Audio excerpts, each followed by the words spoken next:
Hello everyone, welcome to our channel. My name is Abdul Koje.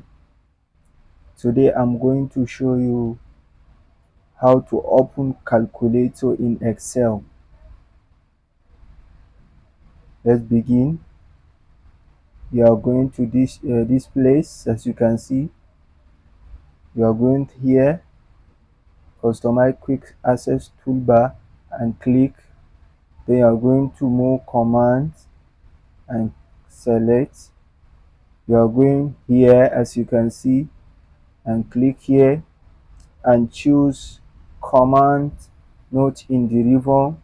You click, then you come here and find calculator.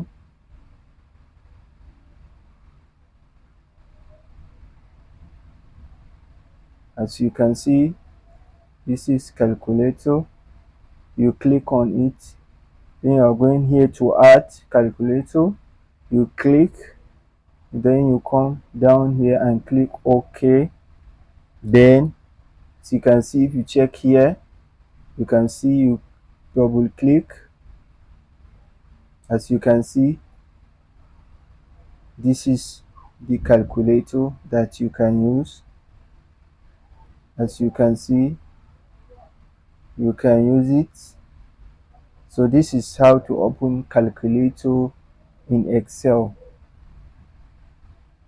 Thank you for watching.